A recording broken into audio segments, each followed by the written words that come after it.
Any one of us here, no other than Senator Pia Cayetano is recognized. Thank you, Mr. President. For the record, our Senate President can outwalk anyone. So kung walking Walking lang.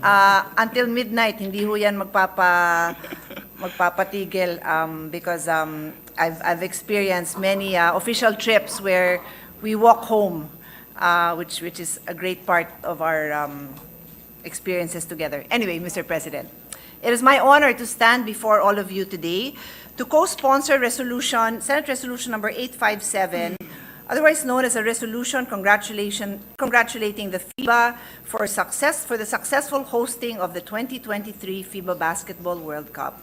Mr. President, my colleagues have put on record what we have achieved by hosting the World Cup. So let me just share some personal anecdotes and stories to complete the picture. Sometime in 2018, my brother Alan said to me, "I have an interesting project for you." Coming from Alan, and for those of you who know him, you never know what he means when he says he has something interesting. So in my mind, I was like, seryoso? Para sa akin or para sa'yo? What's interesting? Because what's interesting to me is not necessarily interesting to him and vice versa. But he said to me, "Promise you will love it." And as it turned out, the project was to bid for the FIBA World Cup in 2023. Remember, this is 2018. So in 2018, 5 years, ang layo pa niya, no? Ang layo pa. But the opportunity to be part of history and to join MVP and the SBB team was really too hard to resist. And so I joined them in late 2018, and we headed to Geneva for a series of visits to complete the bid.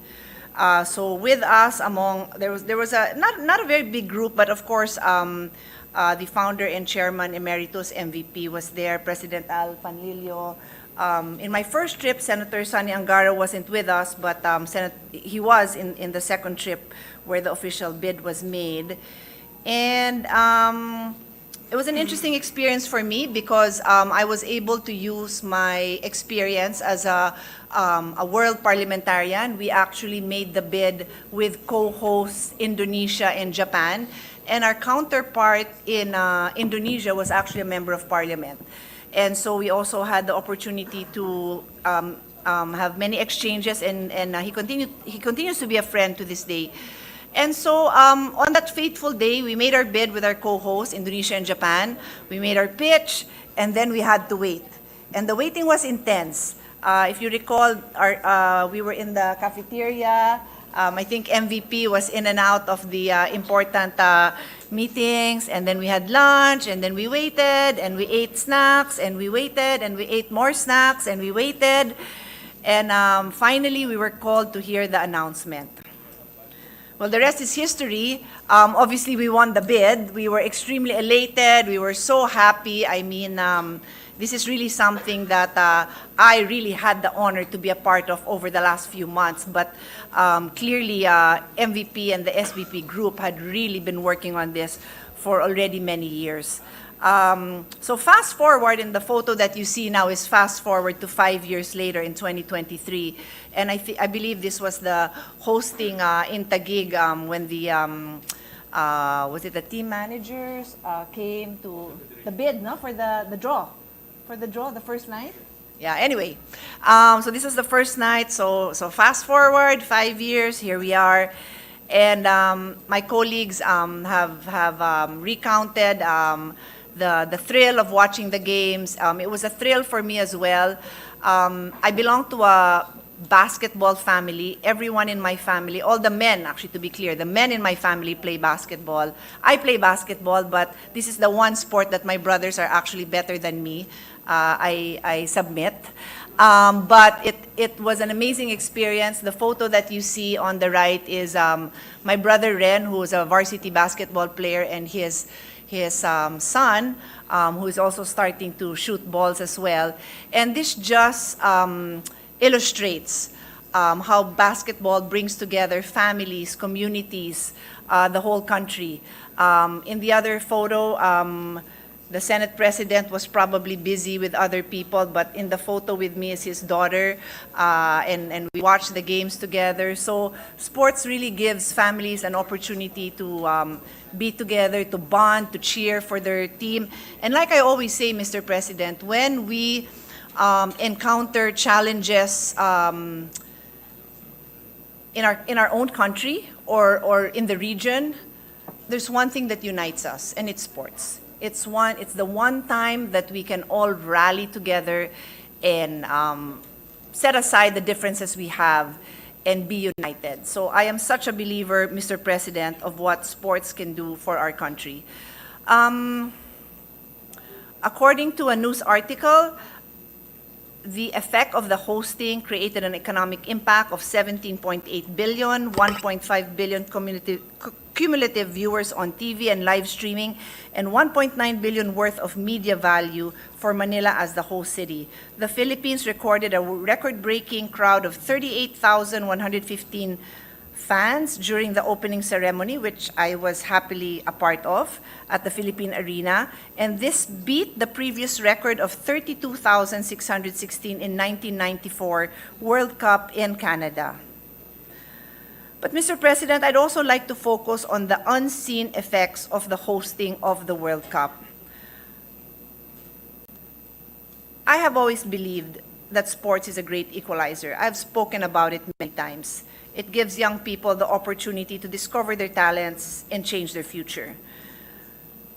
The United Nations also states that sports is an important enabler of sustainable development. It contributes to the realization of development and peace and its promotion of tolerance and respect. It also makes contribution to the empowerment of women and of young people, individuals, and communities.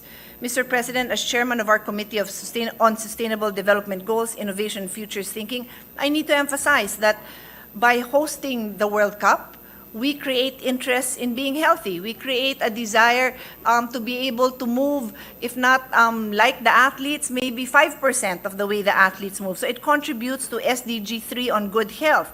It contributes to SDG 4 on quality of education.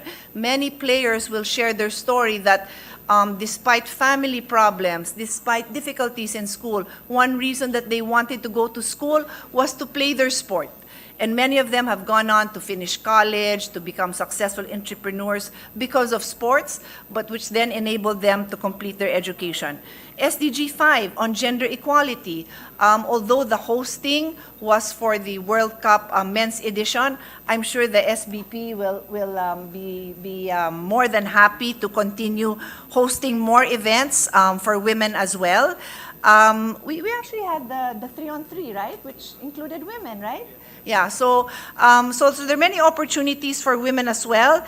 And SDG 10, reduce inequalities, which, as I said, provides opportunities for those who may not have the same opportunities available to them.